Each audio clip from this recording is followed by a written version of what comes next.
Louis Quilico was one of the leading operatic baritones of the 20th century. His sudden passing on July 15, 2000, was a great loss to the musical world. Quilico performed at many of the world's great opera houses: Covent Garden, the Paris Opera, the Bolshoi, and the Vienna Staatsoper, to name only a few. He was a stalwart of the Metropolitan Opera, appearing nearly 300 times over 25 consecutive years. At the Met, he sang under the baton of James Levine, Zubin Mehta, Richard Bonynge and Claudio Abbado, and alongside tenors including Luciano Pavarotti, Placido Domingo, John Vickers and José Carreras, and sopranos Joan Sutherland, Renata Tebaldi, Renata Scotto, and Beverly Sills. Louis Quilico was an ideal interpreter of the great Italian and French composers, but it was his defining portrayal of Rigoletto, the hunchbacked jester in Verdi's tragic masterpiece, that won him international acclaim, as well as the nickname Mr. Rigoletto. He sang the role more than 500 times, the last being at the National Arts Centre in Ottawa in September of 1994. After his retirement from the operatic stage in 1998, he continued to perform, touring extensively with his wife, the celebrated pianist Christina Petrowska Quilico. Together they made 4 recordings and a teaching video, and collaborated on the book Mr. Rigoletto in Conversation with Louis Quilico. In this book, Quilico shared his views on singing, on opera, and on his signature role, Rigoletto. He also talked about his own personally devised vocal techniques, sharing them with a new generation of singers. What is missing in the printed version of these conversations is Quilico's own voice and his unique personality. In these recordings, we hear him speak in his own words, with his own voice, unfiltered and unedited. Speaking personally, baritone Louis Quilico, Mr. Rigoletto, in conversation with Christina Petrowska Quilico. In this conversation, Louis discusses the importance of the baritone roles in the operas of his favorite composer, Giuseppe Verdi. We've been talking about Verdi and his political overtones. Now, Verdi was a political figure by himself. Wasn't he asked to be governor or asked to seek political office during his time? Yes, he could have become, I think, even president of Italy. So he was very much concerned with politics, but somehow his operas can be identified today. There doesn't seem to be a period in which the emotions change, as we were talking about the emotional triangles and the political overtones which seem familiar today. Now, could you see these operas being done in modern costume, or how have they transplanted themselves from Verdi's time to the present? Let's put it this way. I think spiritually, I think there are opera that could be applied very well for today. But the only problem is to try to modernize this kind of opera. I think what is happening, to give to the public in general something that they can see in their own backyard, I don't think it's very interesting. I think it's much more interesting to give them something that they can relate of the past and not of today or even the future. So they can compare, this happened in the past the same as it's happening now? I think the public wants to go to the opera not to see something of what they can see in their own backyard. It's the opposite. I think the public wants to go and see an opera and sit in a seat and dream and see something that it is not in their time. Because I would say you have some people that will create in their mind any kind of situation in any way, because they are used to it. They read about the old time, the new times, and everything. They can maybe, in their own mind, vision things, but the people in general don't see that. The people are not aware of a transition that much. And that is the problem that I feel today, that we're trying to put in the eyes of the public, leave the public dreaming about something, and not to try to make them understand that this is the university. Now we're going to explain you of those years you can apply to this year, and now they're not there to start to study I don't know, psychiatry or anything like that. No, they are there to just plainly let their mind and an evolution in the time, and not to bring them down to earth where they belong, where they are. They don't have a satisfaction. Well put. Getting back to Verdi again, with another opera, La Traviata, that has one of the great baritone arias di Provenza. Now that is a very sympathetic character. Let's not push the thing too far, because it's sympathetic, but at the same time it's not. Because to achieve what he wants, and he came there for only one thing, to get this woman to give up his son, because she's a libertine, you know. Traviata herself is, she's a kind of person that doesn't belong in his society. And that is the thing that he comes there. But the funniest thing about it, what's very interesting, especially when you do the role, at the very beginning of his entrance, the old man realized how noble this woman is. All right, she's a libertine, she's a fille du monde, as we say, but at the same time, the greatest soul he ever met. But at the same time, I'm sorry, you may be the greatest person in the world, but you have to give up my son for one reason. Because I got a daughter that's going to marry, and if there's going to be a fault in the family, it cannot be, and you have to sacrifice yourself. And that's what he asked her, and she does. And it's when you look at it, it's not that he's an evil man, but at the same time, he cannot accept that his son goes out with that kind of person. Well, he's a very complex character, which makes him wonderful to play, and which makes Verdi... I find it very difficult to play, huh? You do? Yes, because the thing is, he's a very straightforward person. If you just listen to the word that he say, there's one place he says in the opera, he says, I know the sacrifice I'm asking you, but you will notice one thing, that later in years, you're going to feel more noble. And at the end, he really repents himself, because he says it was not right to ask to such a noble person. Because himself, he knows he's not noble to ask what he asks, because when he realized what kind of person she is. I'm going to tell you one thing, it's very, very wonderful to be playing in this opera for that reason, because the difference between the two people, like for instance the difference between Traviata and Germont, is so incredible. But at the same time, It's one of these things that it's the beauty of it is that you see this man has to achieve one thing, and he has achieved it.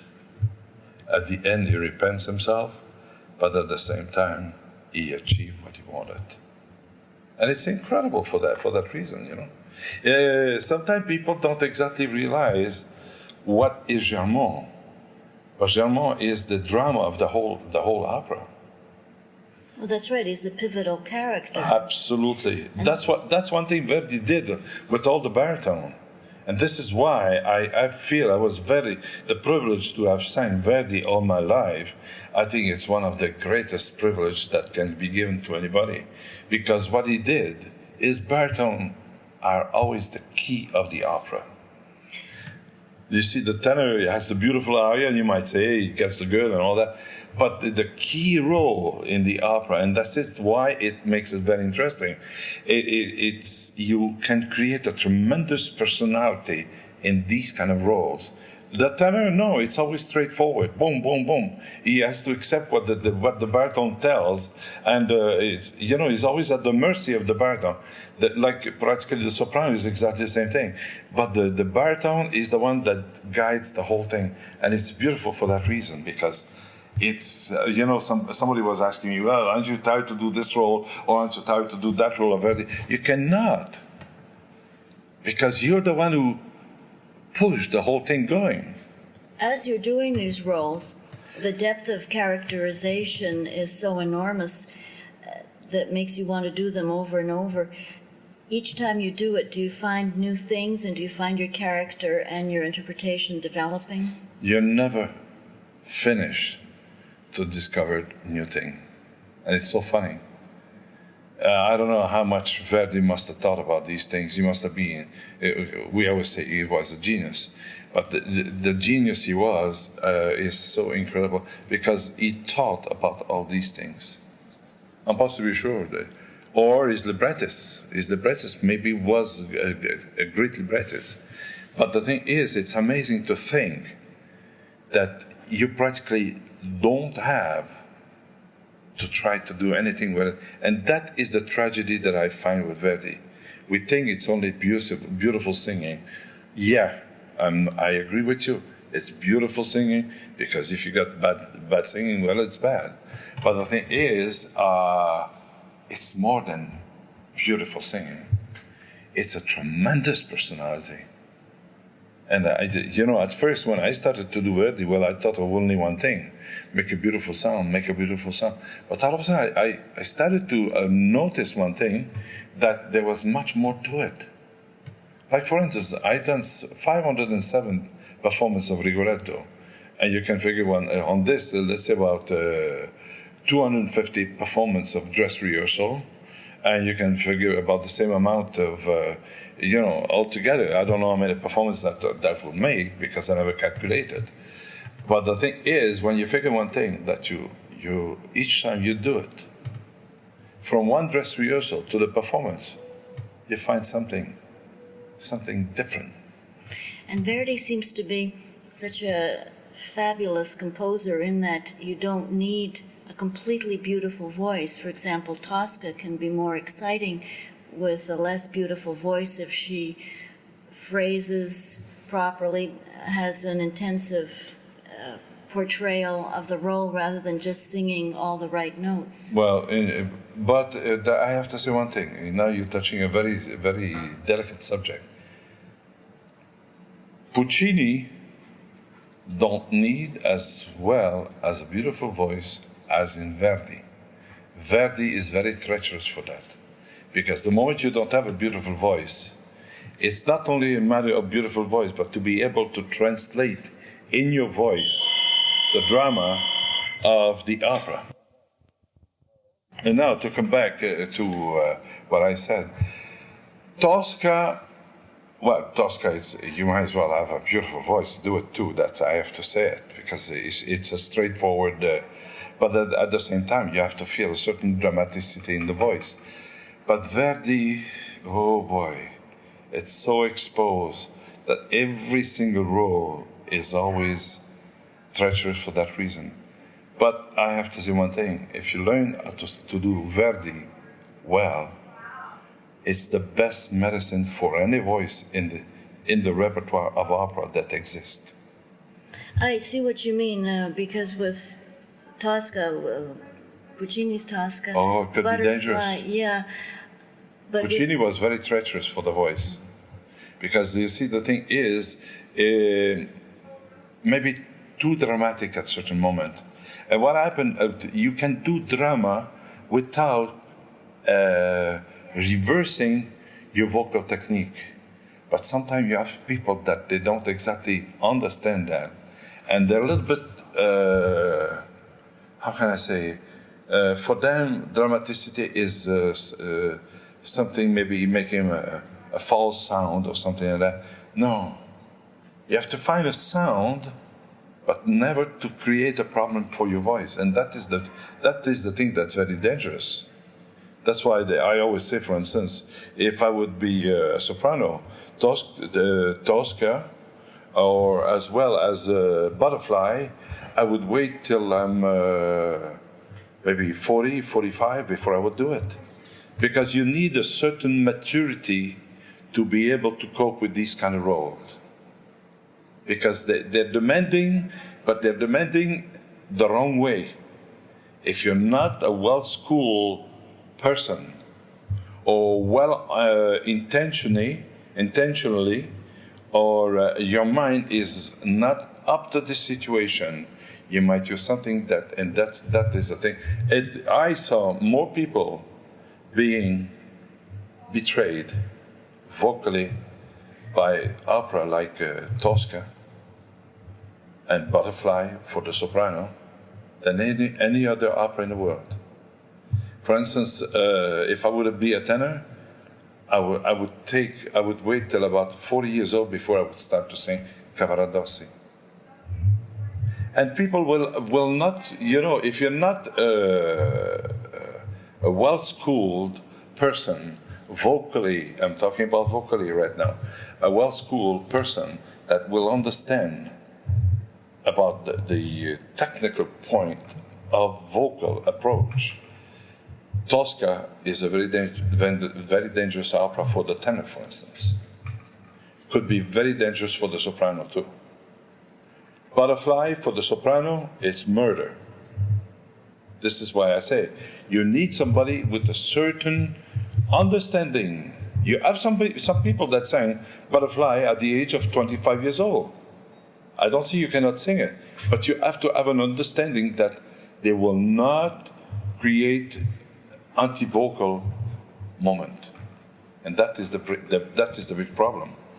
Well, how do you compare Traviata to Tosca and Butterfly, or Aida, the Verdi roles, the big Verdi soprano roles? Well, you see, Verdi, how can I say, for the soprano, never had these dramatic moment as much as, for instance, in Tosca.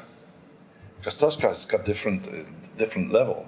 There's a moment of love, the moment of rage, the moment of sorrow, moment of torture. This is the thing that is very difficult. And what is happening? People don't realize they think more of the drama than their vocal sense. And the thing is, that's where it's dangerous. You always have to be in control of these kind of opera. You have to always be in control of your vocal approach.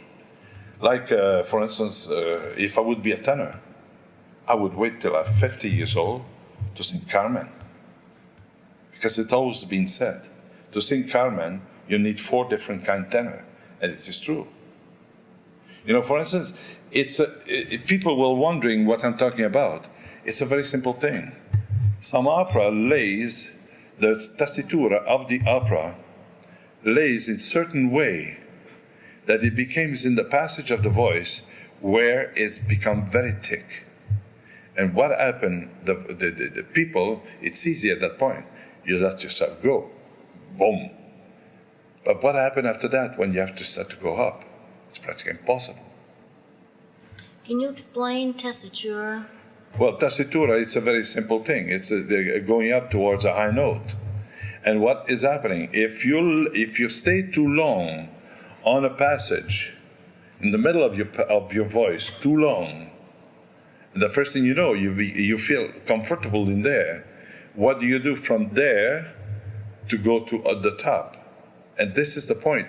Where you're not mature, you're going to go down there, you're going to rest, and you're going to sit on it.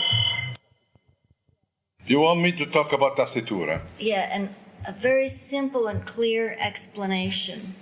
Why, if a singer says, I've got, for example, a high C, you might say to him, but you're not really a tenor, although you can hit a high C because your tessitura is lower. This is a very simple thing. The voice is not a thing that you can play with it. It's not a thing that you can do what you want with it. It's not that you put it in what do you call jukebox. You put the nickel, anything can play. No. You see, we have our tessitura. We have the range of our voice. Tessitura means approximately the same thing. If you talk about music, it's written in one tessitura, that's different. But if you talk about the voice himself, that is another thing. But the thing is, a range doesn't mean that you're a tenor. Because when I was a young man and I was not lazy, I could very easily hit an F above IC, but that doesn't mean that I was a tenor. You see, there's a lot of people think because you have a high note, and this is the tragedy of life in general, because they hear a high note. Oh well, he can sing Otello, he can sing Trovatore, he can sing this, he can sing that. No, that's not the way it works. Because the voice is you have a certain tessitura in your voice, yes, but at the same time, your voice can guarantee that you can sustain. You see, if you take a baritone, you try to make a tenor of the baritone. And all of a sudden, it comes to you get a baritone that very easy you have an A natural and could be sing a B flat or something like that. All of a sudden, it's very beautiful to have him sing once a B flat, a natural, but to keep the tessitura, F, G, the voice cannot sustain that, and this is where is the big trouble.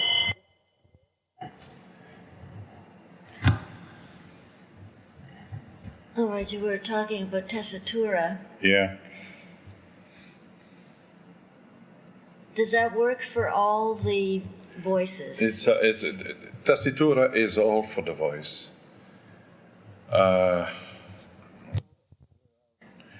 You see, in general, we are very, especially, I'm sorry to say this, but director of theater or anything like that, because they think the range of a person makes the repertoire. It doesn't work that way.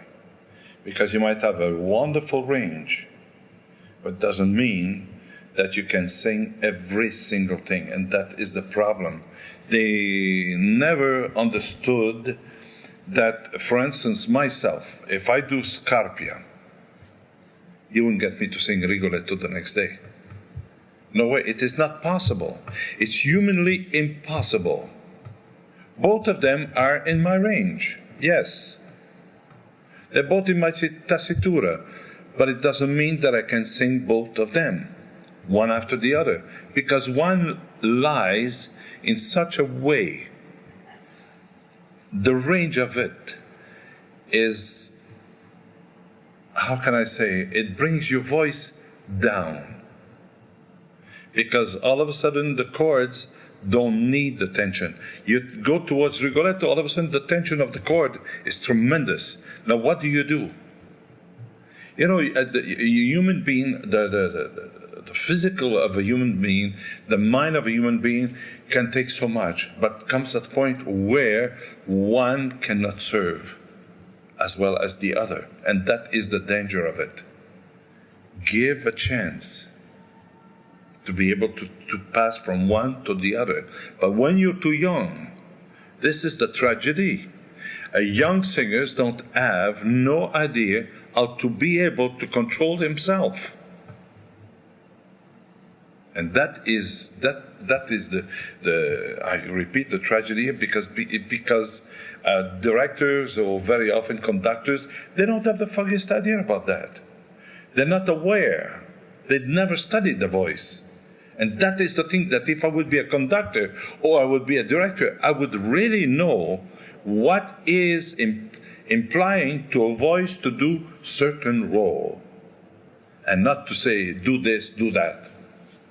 You know. Is this why so many singers aren't lasting as long as they should? They begin to have vocal problems? Absolutely, absolutely. For instance, I remember very well, I'm going to name the name, I don't care. Carreras was asked by Karajan, and I have a funny feeling, Karajan did not know much about voice, because he destroyed a lot of voice. For instance, Karajan would ask, what's his name, Carreras, to sing for him Tosca and to sing Carmen. And Don Carlos and... Well, that I don't remember the rest of the repertoire, but I know that these two... He did Aida, and I remember... Exactly, Aida too. And I'm sorry to say it. You see, you cannot do Aida and the next day to try to record maybe a Tosca. It's not the same tessitura. And that is the tragedy. You know, young artists don't know how to cope with these things. And all of a sudden, because a man like Karajan asked them to record, yes, they say yes. No. I remember when Carreras said to me, he said, Louis, I have to record Aida, and I got to record, Aida, you were supposed to record Aida, Tosca, and Carmen. I said, what are you doing? Well, he says, what do you mean? I says, don't accept that. But he says, you cannot refuse Karajan. I said, yes.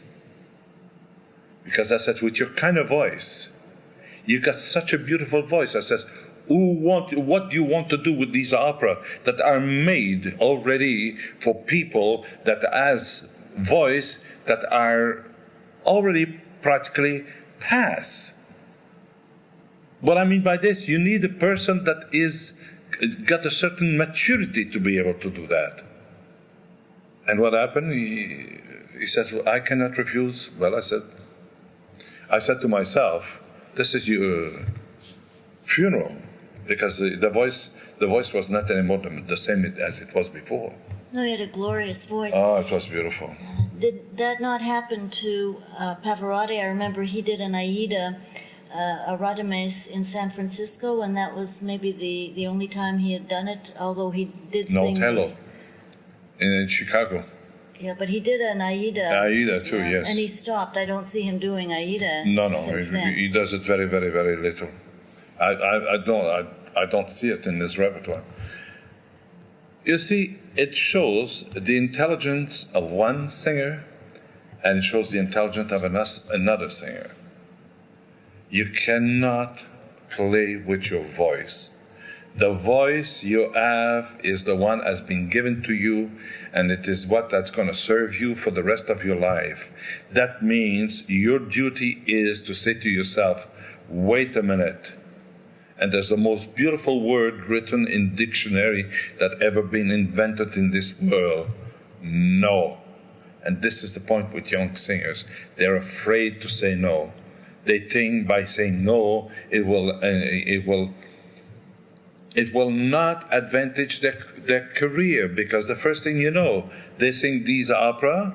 The first thing you know, by the time they finish it, they go to sing another kind of opera. They can. And the first thing you know, this is where it starts to go down the hill. And the first thing you know, criticism, people are criticized, the public doesn't accept it, and all that stuff. Another thing I've noticed, that a lot of the young singers don't know how to sing quietly. Well, point is, young singers believe that to make yourself heard, you have to sing with the full amount of your voice. It doesn't have to be that way. It's got to be the opposite. And very often, if they sing that way, it's because they don't know their instrument. You know, a singer should learn how to use his voice like an instrumentalist would use it. A violinist, the pianist, well, it's not complicated. It's there. But still, how to approach to play the piano, that's exactly what I'm talking about. And the violin, well, the violin, there's, to make a great violinist, there's only one way to do it. And that is the thing that they never understood, that we have an instrument like a violinist has, like a pianist has. We are the instrument. And they don't understand that. We have 2 chords, and we have the bow. The bow is the air. That's exactly like the violin, no matter what anybody will tell you. The violin, all right, you play only with 1 chord. Us, we always play with the 2 chords. But it's still the same thing. For the violinist, what is more important, it is not his bow, it is the chords, the string. How he will touch the string with his bow. If he presses too much with the bow, he doesn't have the right sound he wants. And that is the thing. And you never play on a violin unless you want a fat sound, something like that. You're going to see that he's going to go flat with the bow. But in general, it's always on the side of the bow. Why? Because it's very, very little touching the chord. And it gives a more piquant in it. It's more metallic. That is the thing that's very important. And our instrument is exactly the same thing. You don't see the violin playing pressing. No, you see him touching practically nothing on the chord with his bow. And the breath, it's got to be exactly the same thing. It's not the breath that commands the voice, it is the chords that commands the breath. All of a sudden, the breath, you open it, you expand the chord, all of a sudden the air goes in. Then all of a sudden the chords come back to unify together with a certain tension. Then the air starts to come up. The thing is, that the secret of the voice is a very simple thing, that the air is never compressed. And what I mean by this, it's you don't force the air inside of your body. No.